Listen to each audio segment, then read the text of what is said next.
The deafening crack split the silence of the mountain trail as the ledge beneath Zara Vance's feet gave way, sending her plummeting in a shower of dirt and stone. Her terrified scream echoed across the ravine of Eagle's Pass, a sound that would haunt Blaine Dawson for years to come. Colorado Territory, 1876. Spring had finally arrived in the rugged western slopes, melting winter's grip on the mountains surrounding the growing settlement of Delta. The town was still young, having been established just a few years prior, but already it buzzed with the promise of opportunity that drew so many westward. Zara had arrived on the morning stage just 2 days earlier, her honey-brown hair caught in the breeze as she stepped down from the coach, with a determination that caught Blaine's attention immediately. She'd come to take ownership of her late uncle's homestead, 10 acres of promising land that bordered Blaine's ranch. Land that Blaine had been hoping to purchase himself. Now, as he watched her disappear over the cliff edge, none of that mattered. "Zara!" Blaine shouted, dismounting from his stallion in one fluid motion. The horse, a magnificent chestnut named Thunder, snorted nervously as Blaine rushed to the crumbling edge where Zara had stood just moments before. His heart hammering against his ribs, Blaine dropped to his stomach and crawled to the edge, terrified of what he might see below. The relief that flooded through him when he spotted her was immediate and overwhelming.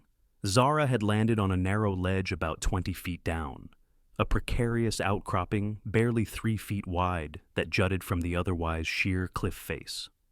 She was alive, conscious, but clearly injured. Her dress was torn, and even from this distance he could see blood on her hands where she'd scraped them, trying to catch herself. Worse still, the ledge showed signs of instability. Small pebbles continuously tumbled from its edge as she pressed herself against the rock wall. "Don't move!" Blaine called down to her. "That ledge doesn't look stable." Zara's face turned upward, tear-streaked and pale with fear. "Mr. Dawson, I can't—" Her voice caught on a sob. "I think my ankle is broken. I can't climb up." Blaine surveyed the situation with the quick, decisive assessment that had kept him alive through years on the frontier. The cliff face was steep, but not entirely smooth. There were enough handholds for someone who knew what they were doing. And Blaine did. He'd spent his youth scaling the cliffs around his father's ranch in Montana Territory before making his own way to Colorado. "I'm coming down for you," he called. "Just stay still. Don't try to move." "You can't!" Zara's voice was thin with fear. "It's too dangerous. Please, just ride for help." Blaine shook his head, though he knew she probably couldn't see the gesture clearly. "It'll take 3 hours to ride back to Delta and return with help. That ledge might not hold that long." He didn't voice his other fear that, as the afternoon progressed toward evening, mountain lions would begin their hunt. An injured woman stranded on a cliff would be easy prey. With practiced efficiency, Blaine removed his gun belt and set it aside. He tugged off his boots he'd need the grip of his stockinged feet on the rock and shrugged out of his heavy coat. From his saddlebag, he retrieved a length of rope he always carried. It wasn't long enough to reach her, but it would help with the most treacherous part of his climb back up. "I'm going to secure this rope up here first," he called down to her. "Then I'm coming for you. Just hold on." He knotted the rope around the trunk of a sturdy pine that grew near the cliff edge, testing it with several hard yanks. Satisfied, he coiled the remaining length and slung it across his body. The descent would be the easy part, as counterintuitive as that seemed.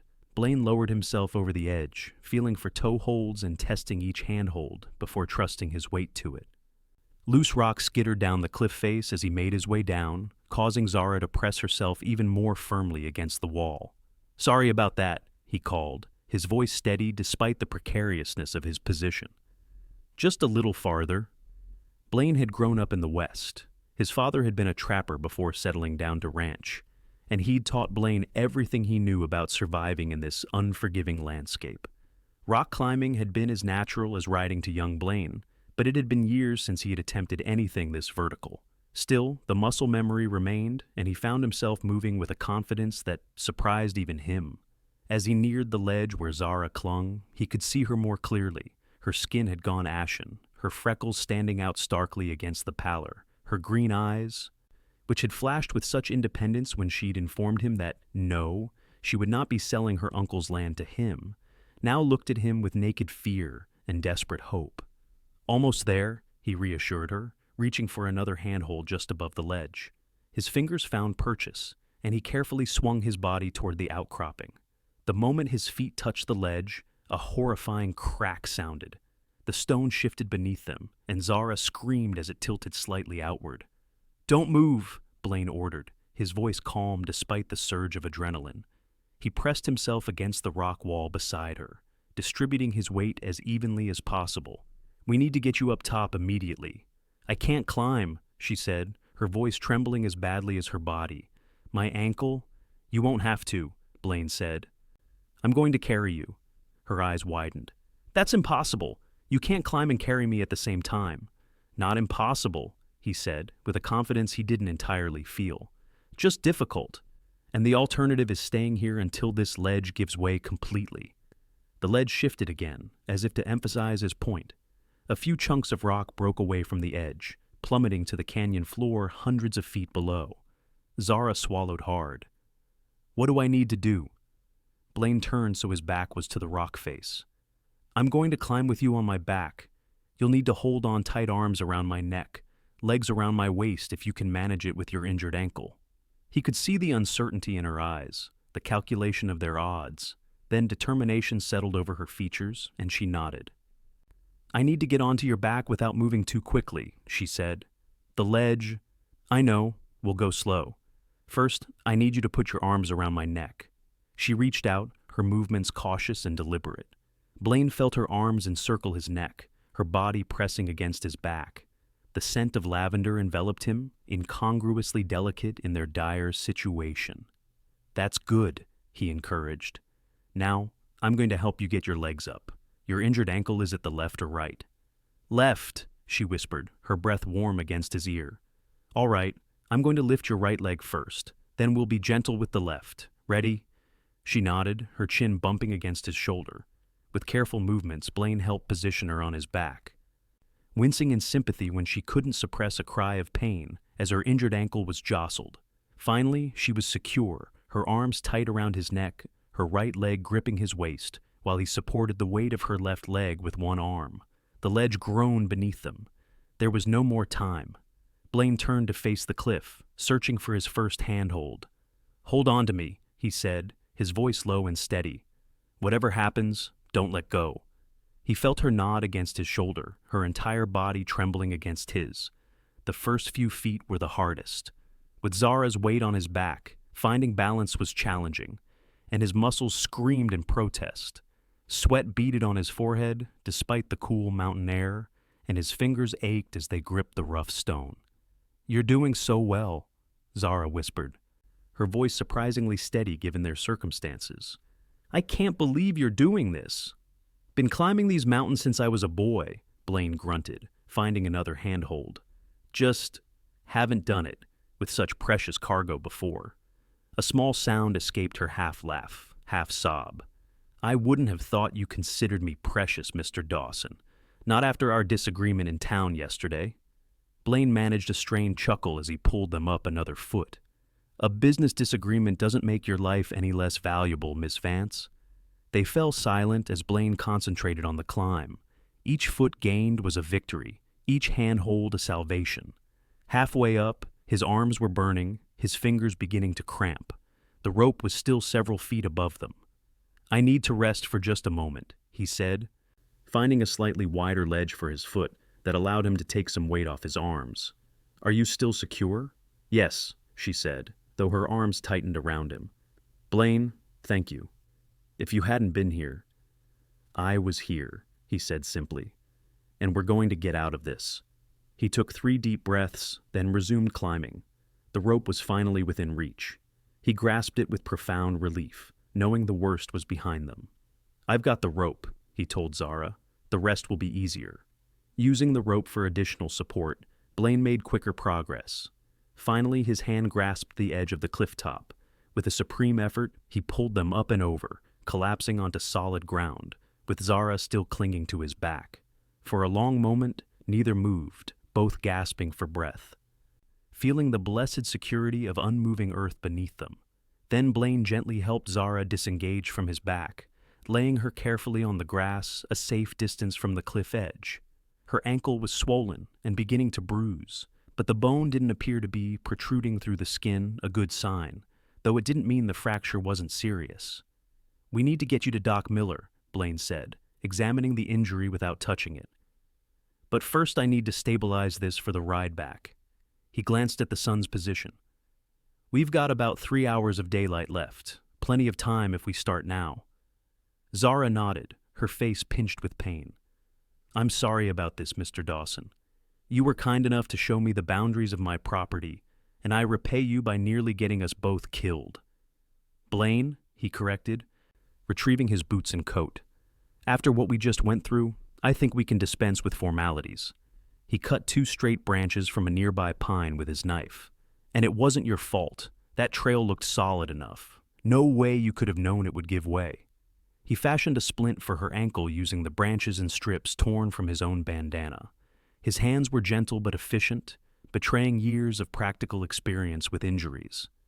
"There," he said, securing the last knot. "It's not pretty, but it'll keep the ankle immobile until we reach town."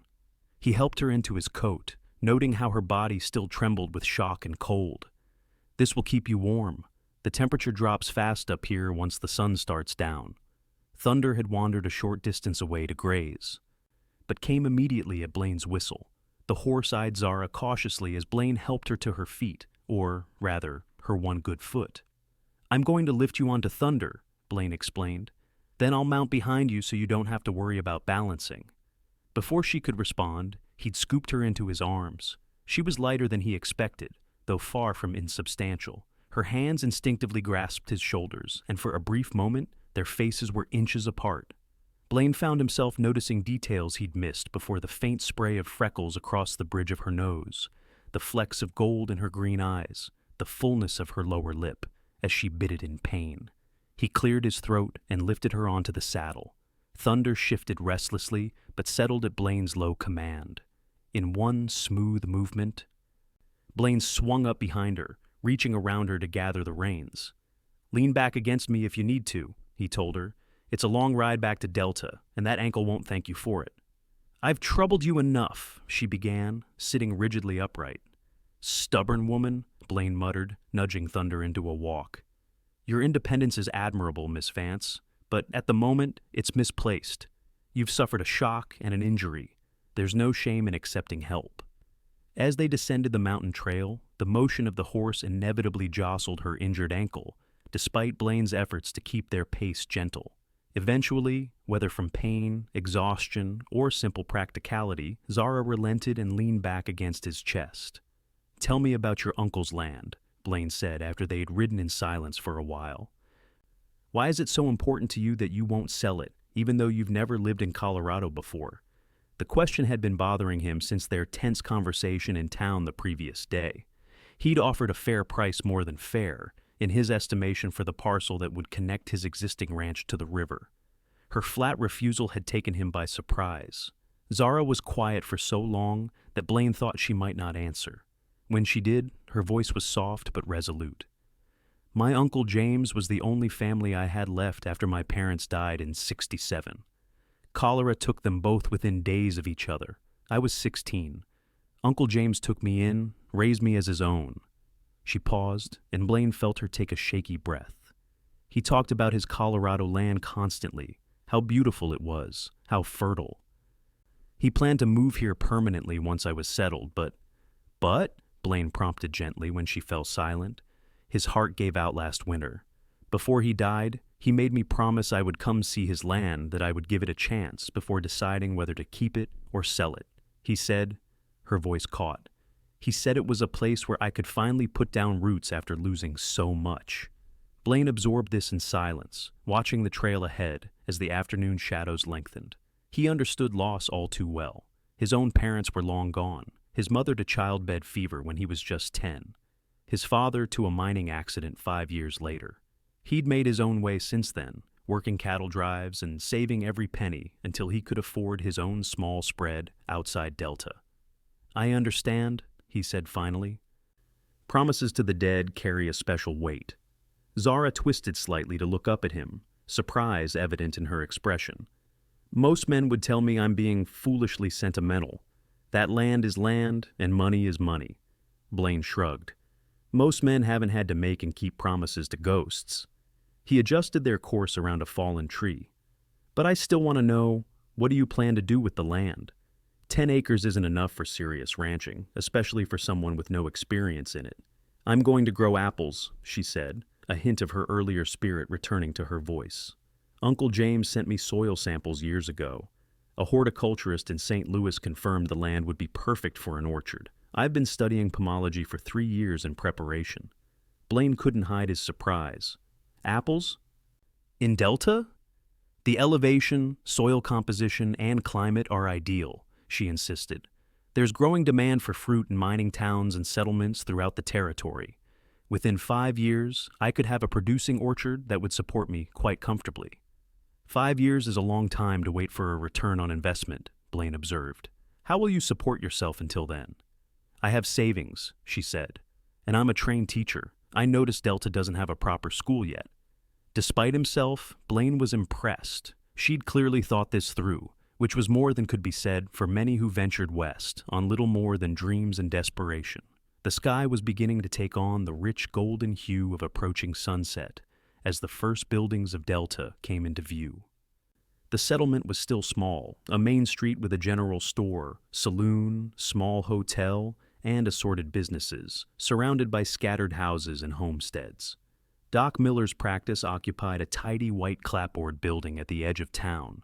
Blaine rode directly there, dismounting quickly and lifting Zara down before she could protest.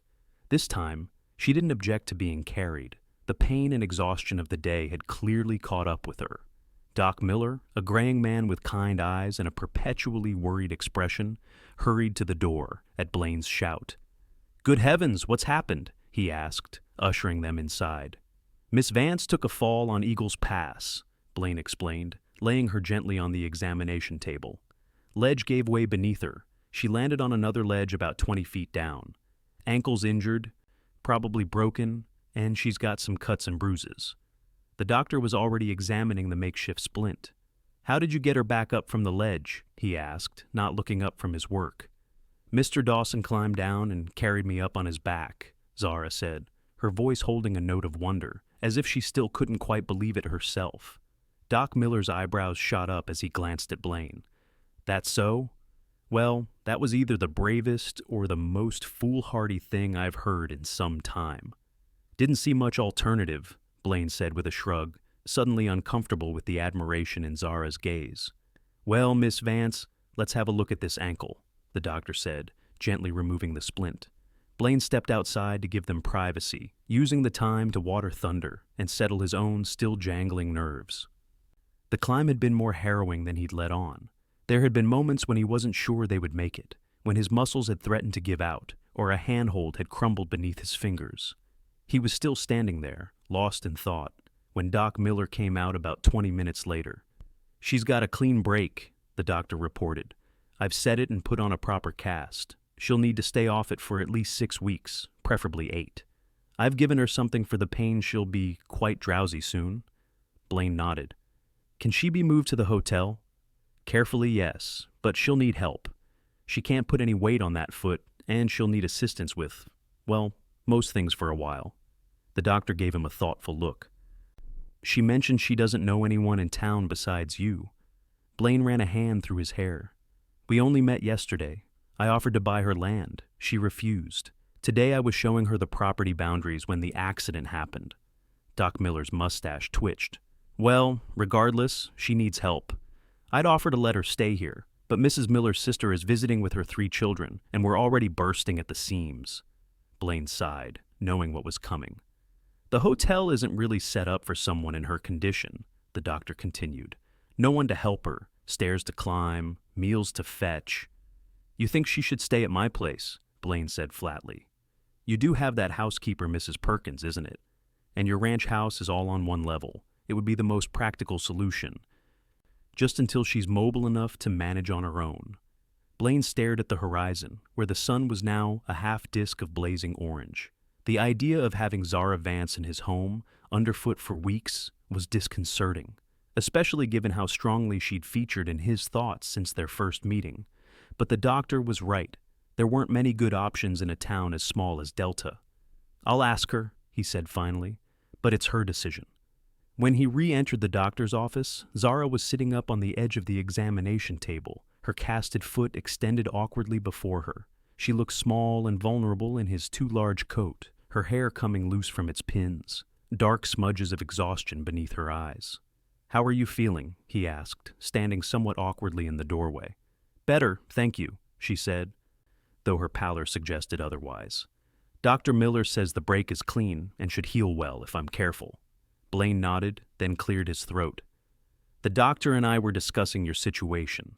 You can't stay alone at the hotel while you're laid up like this." A flash of worry crossed her face. "I hadn't thought about that. I suppose I could hire someone to help me." "In Delta?" Blaine shook his head. "Everyone's already working dawn to dusk. You'd be hard-pressed to find help, especially on short notice." She bit her lip. "What am I to do then?" Blaine took a deep breath. "I have a proposition for you. My ranch is just outside town. The house is spacious, all on one level, and Mrs. Perkins comes in daily to cook and clean. You could stay there until you're mobile enough to manage on your own." Zara's eyes widened. "Mr. Dawson, Blaine, I couldn't impose like that. It's far too much to ask after you've already saved my life." "It's practical, not charitable," he said, more gruffly than he intended. "Besides, your land border's mine. This will give us a chance to discuss that situation further."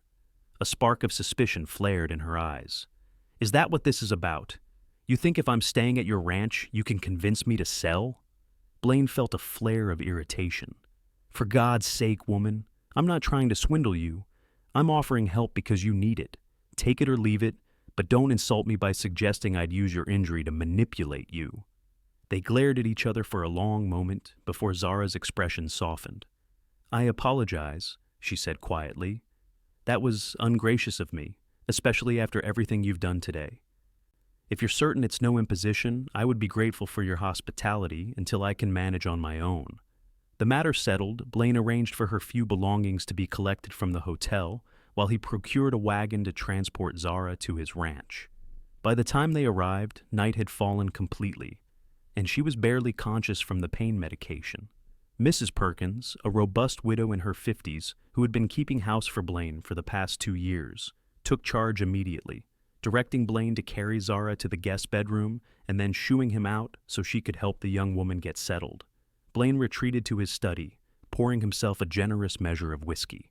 The day's events played through his mind on endless repeat. The heart-stopping moment when Zara disappeared over the edge, the precarious climb down to her, the even more dangerous ascent with her clinging to his back. He wasn't sure how long he'd been sitting there when Mrs. Perkins appeared in the doorway. "She's asleep," the housekeeper reported. "Poor thing was exhausted. I've laid out some of my daughter's old things for her to wear tomorrow. They won't be a perfect fit, but they'll do until we can get her own things washed and mended." She gave Blaine a searching look.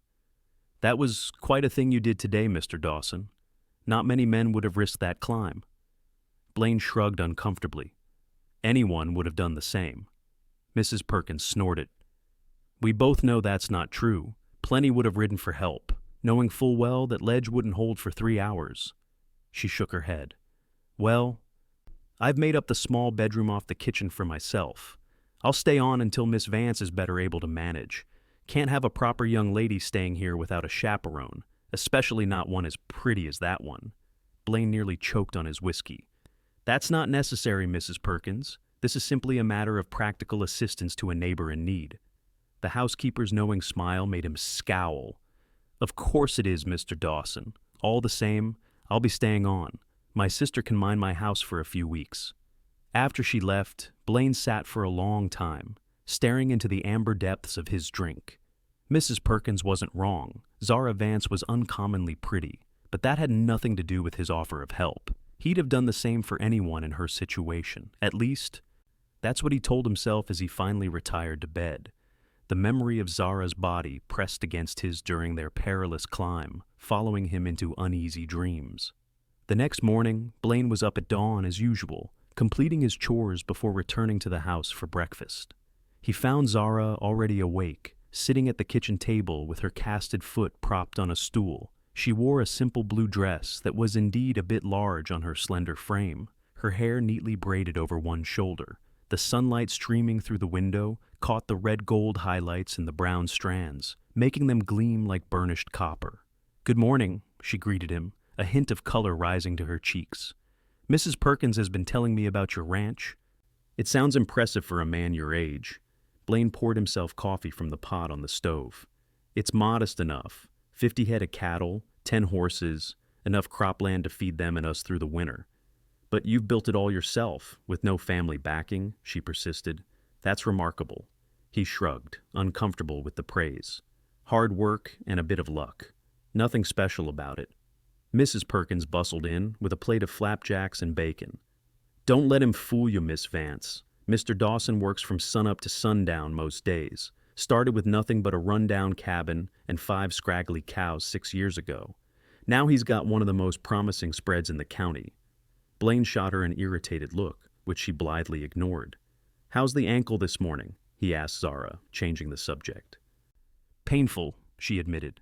"But the laudanum helps. Dr. Miller said to expect the worst pain in the first few days." Blaine nodded. "I've arranged for the general store to deliver your things from the hotel later today. Mrs. Perkins will help you get settled. I've got to ride out to check the herd, but I should be back by supper." "I feel terrible keeping Mrs. Perkins from her own home," Zara said, her brow creased with concern. "Nonsense," the housekeeper said cheerfully. "I'm delighted for the company. Mr. Dawson hardly speaks 2 words together most days." Blaine rolled his eyes, but didn't contradict her. It was true enough that he wasn't one for idle chatter. "All the same," Zara said, "I don't want to be a burden. Perhaps you could bring me some books. I saw you have quite a library in your study. If I'm to be confined, I might as well make use of the time to read." Blaine considered this. His book collection was one of his few indulgences volumes of history, philosophy, agricultural science, and even some poetry and novels that he ordered from Denver whenever he could afford to. "Help yourself to whatever interests you," he said, finishing his coffee. "I'll show you where everything is before I leave." The next few days established a routine. Blaine would rise early and complete his most pressing ranch work before returning to the house for the midday meal. Mrs. Perkins kept the household running smoothly, cooking, cleaning, and helping Zara with whatever she needed. In the afternoons, Blaine would often find Zara in his study, reading from his collection or working on plans for her orchard, her injured foot propped on an ottoman. At first, their conversations were stilted, limited to practical matters. But gradually, as days stretched into a week, then 2, they began to share more of themselves. Blaine learned that Zara had taught at a girls' school in St. Louis for 4 years after her uncle took her in. She was well educated, with particular interests in botany and literature. She had a quick wit and a quiet determination that he found increasingly admirable. For her part, Zara discovered that beneath Blaine's taciturn exterior was a thoughtful, intelligent man who had educated himself through voracious reading. He was knowledgeable about everything from cattle breeding to Roman history, and though he rarely spoke at length, when he did, his insights were worth hearing. One evening, about 3 weeks after Zara's accident, they sat on Blaine's front porch watching the sunset. Mrs. Perkins had retired early with a headache, leaving them alone with their coffee and the spectacular display of color painting the western sky. "It's beautiful here," Zara said softly. "Different from St. Louis, but beautiful in its own way." Blaine nodded, watching how the fading sunlight caught in her hair. She'd taken to wearing it loose around the house, and the chestnut waves cascaded past her shoulders in a way that made his fingers itch to touch them. "That's why I stayed," he said. "Came through with a cattle drive when I was 19. Something about this valley just felt right." Zara turned to study his profile. "You never wanted to return east or go somewhere with more people, more opportunities?" He shook his head. "I had my fill of crowds during the war. 2 years as a Union cavalry scout taught me the value of open spaces and quiet." Her eyes widened slightly. "You fought in the war? You never mentioned that?" "Not much to tell. I was young, too young really. Lied about my age to enlist in '63. Spent most of my time behind enemy lines, scouting troop movements." He took a sip of his coffee. "Saw things no boy should see. When it ended, I wanted as much distance as possible from all of it." Zara was quiet for a moment. My father and uncle both fought as well. Father came home changed, according to my mother. Nightmares, anger that wasn't there before. Uncle James said the same happened to him, but he found peace out here. The West has a way of putting things in perspective, Blaine agreed. Hard to dwell on man's inhumanity when you're facing the raw power of nature instead. Like cliffs that collapse beneath your feet, she said with a small smile. He chuckled. Exactly like that. They fell into comfortable silence as darkness settled around them. The first stars appeared, brilliant pinpricks of light in the vast Colorado sky. Dr. Miller says I can start putting weight on my ankle next week, Zara said finally. Just a little at first, with crutches, but it's healing well. Blaine felt a curious mixture of emotions at this news. Relief that she was recovering, certainly, but also an unexpected reluctance at the thought of her leaving. That's good, he said, keeping his tone neutral. You'll be able to visit your land soon. Spring planting season is almost here. She nodded. I've been refining my orchard plans while I've been laid up. I'll need to clear some of the land, build at least a small cabin to start with. She hesitated. I don't suppose, that is, I know you're busy with your own ranch, but might you be willing to advise me? I've read extensively about orcharding, but practical experience is something else entirely. Of course, Blaine said, perhaps too quickly. I don't know much about apple trees specifically, but I know the land and the climate, and I can help with the cabin building. Her smile in the gathering darkness made his heart skip a beat. Thank you. I was worried about trying to hire help. As you said, everyone in Delta is already working dawn to dusk. Neighbors help neighbors out here, he said simply. It's how we survive. A week later, Dr. Miller pronounced Zara's progress satisfactory and provided her with crutches. Her first few attempts at walking were awkward and painful, but she persisted with characteristic determination. Blaine found himself hovering nearby whenever she practiced, ready to catch her if she stumbled, though he tried not to be obvious about it. I'm not going to break, she told him one afternoon, catching him watching her as she made her slow way across the parlor. The floor is only a foot away if I fall. Force of habit, he said with a shrug. I tend to catch things before they fall whenever possible. A smile quirked her lips. Like women on cliff ledges? Especially those, he agreed, returning her smile.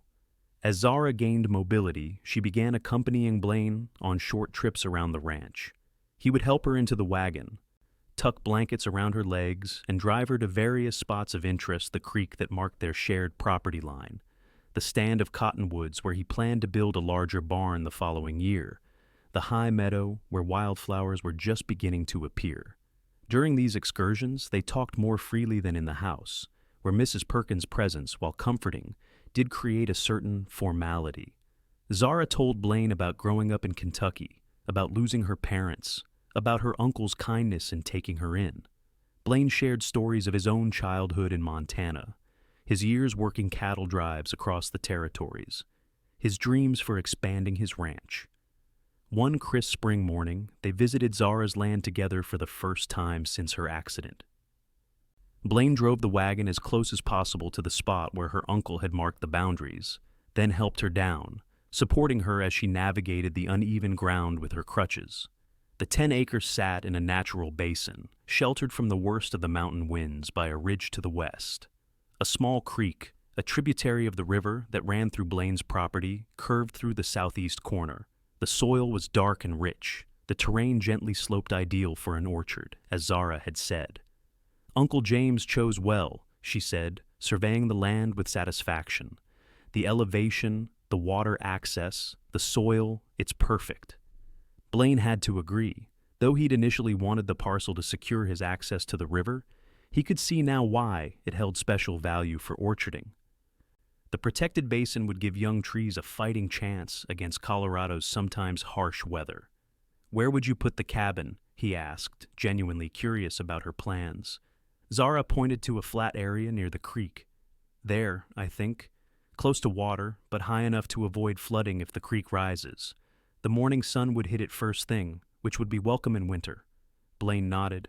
Good choice. Plenty of trees nearby for lumber, too. We could start clearing the site next week if you'd like. She looked at him in surprise. We? Blaine, I can't ask you to build me a cabin. You've already done so much. You didn't ask, he pointed out. I offered. Besides, no one builds a cabin alone out here. It's too big a job. I could hire men from town, she said, though she didn't sound convinced. You could, he agreed. If you want to wait months for them to fit it in around their existing work, and pay 3 times what it's worth because of the labor shortage. He shrugged. Or you could accept help from your neighbor, who happens to have experience building cabins and has a vested interest in making sure it's done right. Vested interest? She repeated, her eyebrow raised. Well, I do have to look at it from my property, he said with a small smile. Wouldn't want an eyesore ruining my view. She laughed, a clear, bright sound that seemed to hang in the mountain air. When you put it that way, how can I refuse? As they stood there, planning the layout of her future home, Blaine found himself imagining Zara living there permanently, her garden blooming in summer, smoke rising from the chimney in winter. Perhaps children playing in the yard someday. He shut down that line of thinking abruptly. Zara had given no indication that she saw him as anything more than a helpful neighbor and perhaps a friend. And he had no business developing deeper feelings for her, especially while she was still dependent on his hospitality. It wouldn't be honorable. Still, as he helped her back into the wagon, his hand lingering on her waist slightly longer than necessary, Blaine couldn't deny that something had shifted in him over these weeks of living in close proximity to Zara, something that would make her eventual departure from his house both necessary and painful. The work on Zara's cabin began the following week. Blaine enlisted the help of 2 of his ranch hands, and together they felled trees and began preparing the lumber.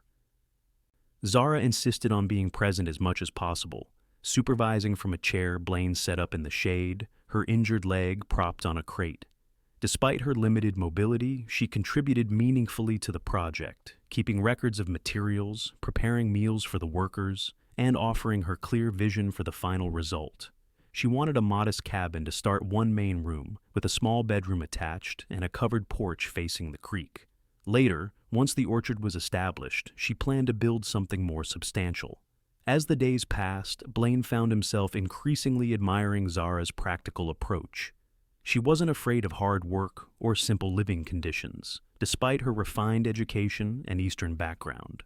She learned quickly, asked intelligent questions, and never complained about the physical discomforts of frontier life. One afternoon, as they were taking a break from construction, sitting in the shade with cups of cold water from the creek, Zara brought up a subject that had apparently been on her mind. Blaine, she said, a little hesitantly, I've been thinking about your original offer to buy this land. He looked at her in surprise. I thought that matter was settled. It is, I'm not selling, she said quickly, but I've been considering an alternative proposal. The creek on my property would be valuable to your ranch operations, especially in dry years. What if, instead of selling you the land, we worked out an agreement for water rights? Blaine stared at her, astonished by the suggestion. It was a sophisticated solution, one that showed both business acumen and neighborly goodwill. That could work, he said slowly.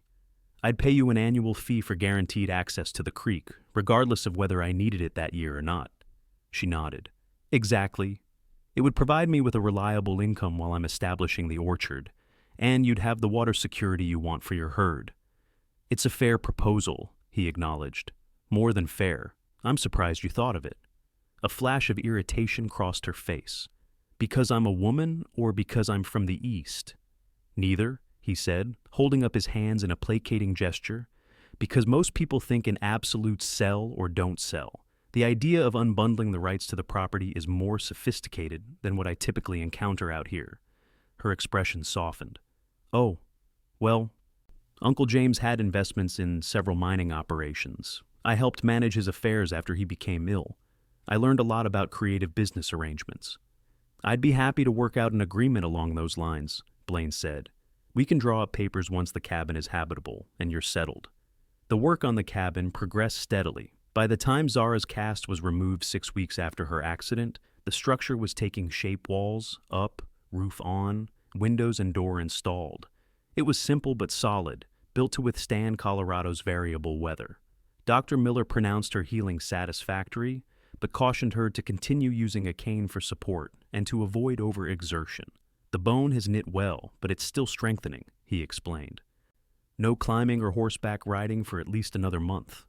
With her increased mobility, Zara began dividing her time between Blaine's ranch house, where she still stayed, and her own property, where she started preparing the soil for her first apple saplings, which she'd ordered from a nursery in Denver. They were scheduled to arrive by stage in 2 weeks. Blaine found himself creating excuses to accompany her to her land, offering to haul tools or supplies, suggesting improvements to the cabin, proposing to show her better methods for clearing the ground where her trees would be planted. One evening in late spring, as they sat on his porch after supper, the conversation turned to her impending move to her own cabin. "Another week should do it," Blaine said, trying to keep his tone neutral. "The interior is nearly finished. Just need to complete the shelving and get the stove installed." Zara nodded, her expression unreadable in the fading light. "It's hard to believe it's been almost 2 months since my accident. I've imposed on your hospitality for far too long." "It hasn't been an imposition," he said quietly. "Still, it will be good to have my own space again," she continued, "to establish my independence here." Something in her tone made Blaine wonder if she was trying to convince herself as much as him, or perhaps that was just wishful thinking on his part.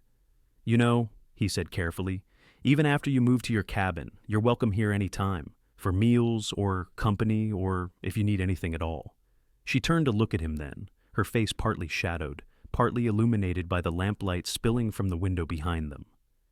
"Thank you. I've grown accustomed to our conversations. I would miss them." A comfortable silence fell between them, filled with the night sounds of the Colorado spring, the distant call of a coyote, the rustle of wind through the cottonwoods, the occasional stamp of horses in the corral. "Blaine," Zara said finally, her voice so soft he had to lean closer to hear her, "I need to thank you properly. Not just for saving my life on the cliff, but for everything since. Your kindness, your help with the cabin, your patience during my recovery. I don't know what I would have done without you." "Anyone would have done the same," he said, though they both knew that wasn't true. "No," she said firmly, "not anyone. What you did on that cliff was extraordinary. You risked your life for a woman you barely knew, a woman who had refused your business proposal just the day before." She shook her head. "That kind of courage, that kind of goodness, it's rare, Blaine. I want you to know that I recognize it, and I'm grateful for it." Blaine felt heat rise to his face, uncomfortable with her praise. "It wasn't a calculated decision," he said gruffly. "I saw you fall, and I just reacted. There wasn't time to think about the risk." "Which makes it even more remarkable," she insisted. "Your instinct was to help, regardless of the danger to yourself." Her hand moved to rest lightly on his arm. "That says something about your character." The warmth of her touch seemed to burn through the fabric of his shirt. Blaine was acutely aware of how close they were sitting, of the scent of lavender that always surrounded her, of how the night had drawn in around them, creating an intimate pocket of darkness. "Zara," he said, his voice rough with emotion he couldn't quite suppress, "I need to say something, and I hope you won't think less of me for it." Her hand tightened slightly on his arm. "What is it?" He took a deep breath. "These past weeks, having you here, it's changed things for me. Changed how I see my life, my future." He paused, searching for the right words. "I've grown accustomed to your presence too, more than accustomed. The thought of you moving to your cabin, even though it's just over the ridge, it's harder than I expected it to be." She was very still, her face turned toward his, her expression difficult to read in the dim light. "What are you saying, Blaine?" she asked softly. "I'm saying that I care for you," he said simply. "More than as a neighbor or a friend, and I know the timing is all wrong. You're just establishing yourself here, just gaining your independence. The last thing you need is a man declaring his feelings. But I couldn't let you leave without being honest." For a long moment Zara didn't respond, and Blaine felt his heart sink. He'd overstepped, misread the situation, possibly ruined the friendship they had built. Then her hand moved from his arm to his face, her fingers cool against his cheek. "The timing isn't wrong," she whispered. "Not for me. I've been trying to tell myself that my feelings for you were born of gratitude, of dependence. That once I was in my own home, they would fade. But I don't think they will, Blaine. I don't want them to. Relief and joy washed through him in equal measure. Slowly, giving her every opportunity to pull away, he leaned forward and pressed his lips to hers. The kiss was gentle at first, tentative, a question more than a demand. But when Zara's arms wound around his neck, when she responded with unexpected fervor, it deepened into something more intense, more urgent. When they finally broke apart, both breathing quickly, Blaine rested his forehead against hers. "I never expected this," he admitted. "When you arrived on that stage 2 months ago, the last thing I was looking for was..." "Was what?" she prompted when he trailed off. "Love," he said simply. "I'd convinced myself I was content with my solitary life, that the ranch was enough." She smiled, her fingers tracing the line of his jaw. "And I was determined to prove my independence, to show everyone, including myself, that I could make my own way without relying on anyone else." "You still can," he assured her. "I admire your independence, your determination. I wouldn't want to change that about you." "I know," she said. "That's part of why I've fallen in love with you. You don't see my strength as a threat. You value it." He kissed her again, marveling at how natural it felt, how right. When they separated, a thought occurred to him. "What will Mrs. Perkins say?" he asked with a small laugh. "She's been watching us like a hawk these past weeks." Zara chuckled. "She's been dropping hints to me about your bachelor status for at least a month. I think she'll be pleased." The next week passed in a blur of work and newfound joy. By day, they continued preparing Zara's cabin and land, Blaine and his men finishing the interior details, Zara marking out the rows where her saplings would be planted. By evening, they would return to Blaine's ranch house, where they could now openly express their growing feelings for each other, though they maintained propriety under Mrs. Perkins's watchful but approving eye. The evening before Zara was set to move into her cabin, they sat together by the fireplace in Blaine's parlor. Mrs. Perkins had retired early, leaving them alone with their thoughts about the impending change. "Everything's ready," Blaine said, his arm around Zara's shoulders as she leaned against him. "The cabin is finished, your things are packed, the ground is prepared for your trees." She nodded, her head resting against his chest. "I can hardly believe it's real. My own land, my own home, the beginning of my orchard." "Are you nervous?" he asked, sensing something beneath her words. She was quiet for a moment. "A little," she admitted. "Not about living alone, I've done that before.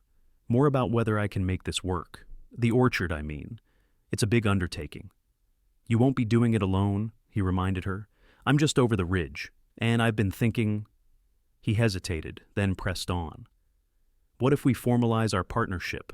Not just the water rights agreement, but something more comprehensive." She sat up, looking at him curiously. "What do you mean?" "A business partnership to start with," he said. "My ranch and your orchard, operating as complementary enterprises. Shared labor, shared equipment, shared profits." He took her hand in his. "And eventually, perhaps, a more personal partnership as well." Her eyes widened. "Blaine Dawson, are you proposing to me?" "Not exactly, not yet," he said with a smile. "That would be too soon, even for the frontier. But I am suggesting that we consider it as a future possibility. If our feelings continue to grow, if we find we work well together as neighbors and business partners, then marriage would be a natural next step," she finished for him. "Exactly." He squeezed her hand. "I don't want to rush you, Zara. You came west to build something of your own, to honor your uncle's memory. I respect that, and I want you to have the chance to achieve it." She looked thoughtful. "A partnership would make practical sense. Your cattle will need feed, which we could grow on part of my land. My orchard will need manure for fertilizer, which your herd provides. The operations could support each other. And we could support each other," he added softly. She smiled, leaning in to kiss him lightly. "Yes, we could. And do." She settled back against his chest. "I accept your proposal, Mr. Dawson. Both parts of it, the business partnership now, and the consideration of a more personal one in the future."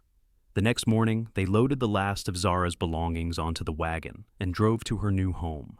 The cabin stood sturdy and welcoming in the spring sunshine, its fresh-cut lumber gleaming, thin wisps of smoke already rising from the chimney, where where Blaine had lit a fire to take the chill off the interior.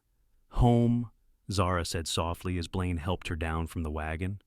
"You're home," he agreed, watching her face as she took it all in the cabin, the cleared land beyond it, the creek sparkling in the morning light.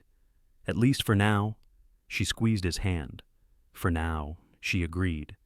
They spent the day settling her into the cabin, arranging her few possessions, stocking the pantry with supplies Blaine had brought.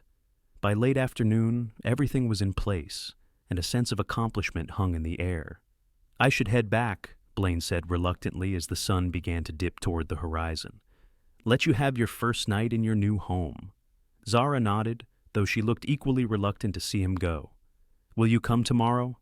The saplings should arrive on the morning stage." "Of course," he promised. "We'll need to get them in the ground right away."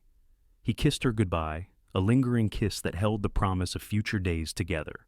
As he rode back to his ranch, Blaine reflected on how dramatically his life had changed in the 2 months since Zara had arrived in Delta. What had begun as a business proposition had turned into something far more valuable, a chance at a future that included not just success, but happiness and love as well. The weeks that followed established a new rhythm to their lives. Blaine continued to run his ranch operations, while Zara focused on planting her saplings and establishing her orchard. They saw each other daily, sharing meals, discussing their work, planning for their shared future. In the evenings, they would often sit on the porch of whichever house they happened to be at, watching the sunset and talking long into the night. Word of their relationship spread quickly through Delta, as such news always did in small western communities. Most reactions were positive. The young rancher and the determined Easterner made a good match in the townspeople's estimation. A few raised eyebrows at the unconventional nature of their arrangement. Neighbors and business partners who were openly courting but maintaining separate households. But frontier pragmatism generally won out over conventional morality. As spring turned to summer, both their enterprises and their relationship flourished. Zara's apple saplings took root and began to put out new growth, promising for their future production. Blaine's cattle herd increased with a successful calving season, and the crops he planted to feed them through the coming winter grew tall and green in the fertile soil. Their business partnership was formalized with contracts drawn up by a lawyer in Montrose, the larger town 30 miles to the south. They established fair terms for water rights, land use, labor sharing, and eventual profit distribution. The legal documents also included provisions for the potential merger of their properties through marriage, should they choose that path in the future. By midsummer, it became clear to both of them that their feelings had only deepened with time and closer acquaintance. One warm July evening, as they walked along the creek that connected their properties, Blaine stopped at a particularly scenic spot where the water tumbled over rocks in a small, musical cascade. "Do you remember the first time I brought you here?" he asked, taking both her hands in his. "It was just after your cast came off. You were still using a cane." Zara nodded, smiling at the memory. "You were so protective, watching my every step, ready to catch me if I stumbled. Some habits are hard to break," he said with a smile. "I've been wanting to catch you since the moment you fell over that cliff edge." "You did catch me," she reminded him. "You climbed down and said, 'Hold on to me.' And I have been, in one way or another, ever since." Blaine took a deep breath, his heart pounding as hard as it had during that perilous climb months ago. "I want you to hold on to me forever, Zara. Not because you need saving, but because we're better together than we are apart." He reached into his pocket and withdrew a small velvet box. "I know we said we'd wait, that we'd give ourselves time, but I'm certain of what I feel, of what I want. I love you, and I want to build our future together, not just as neighbors or business partners, but as husband and wife." He opened the box, revealing a delicate gold ring set with a small but perfect diamond. "Zara Vance, will you marry me?" Tears shimmered in her eyes as she looked from the ring to his face. "Yes," she said simply. "Yes, I will marry you, Blaine Dawson." He slipped the ring onto her finger, then pulled her into his arms, kissing her with all the love and passion that had been building between them since that fateful day on the cliff. They were married a month later in Delta's small church, with the entire community in attendance. Zara wore a cream-colored dress ordered specially from Denver, and Blaine wore a new suit that made him look, as Mrs. Perkins approvingly noted, every inch the prosperous rancher he's becoming. After a brief honeymoon trip to Denver, they returned to Delta to begin their life together. They decided to make Blaine's larger ranch house their primary residence while maintaining Zara's cabin as a place for orchard workers during harvest seasons and as a quiet retreat for themselves when they wanted solitude.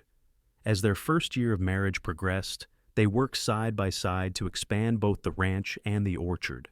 Blaine's cattle herd grew, and Zara's young apple trees flourished under her careful tending. They hired additional help as both operations expanded, becoming significant employers in the Delta area. When winter came, bringing snow to the mountains and quiet days where outdoor work was limited, they spent long evenings planning for the future: additional orchards, expanded herds, improved irrigation systems that would benefit both their enterprises. It was during one of these planning sessions, as they sat before the fire in their ranch house parlor, that Zara shared news that would reshape their plans yet again. "We may need to consider building that addition to the house sooner rather than later," she said casually, not looking up from the seed catalog she was studying. Blaine glanced at her, puzzled. "The addition? I thought we'd agreed to wait until next year for that." "I think we might need the extra space by summer," she said, finally meeting his eyes with a smile that held a secret. It took him a moment to understand her meaning.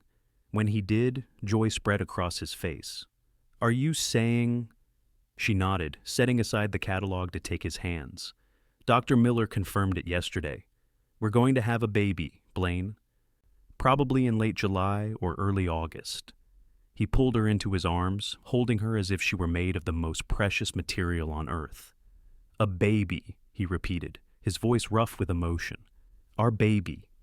"The first of many, I hope," Zara said, leaning back to look into his face. "I'd like our children to grow up here, surrounded by orchards and open spaces, learning to ride and climb and appreciate this beautiful land the way we do." "They will," Blaine promised. "And they'll know the story of how their parents met, how their mother was stranded on a cliff ledge, and their father climbed down and said, 'Hold on to me.' And how holding on led to the greatest adventure of all," Zara finished, resting her head against his chest as the fire crackled and the snow fell softly outside their window, blanketing the land that had brought them together in unexpected ways. In the years that followed, the Dawson family and their combined enterprises became a cornerstone of the growing Delta community. Their son, James, named for Zara's uncle, was born healthy and strong in the summer of 1877, followed 2 years later by a daughter they named Elizabeth, after Blaine's mother. Zara's orchards expanded beyond apples to include pears and cherries, supplying fruit to mining towns and settlements throughout western Colorado.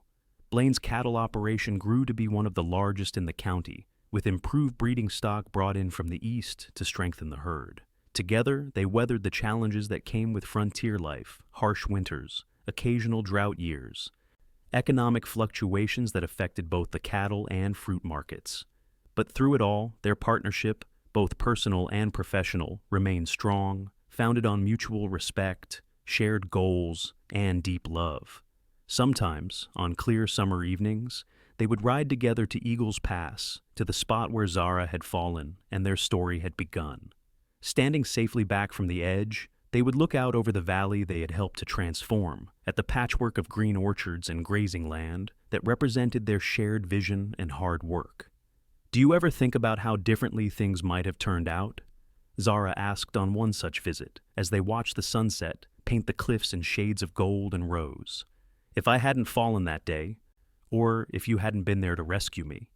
Blaine slipped his arm around her waist, drawing her close against his side. "Sometimes.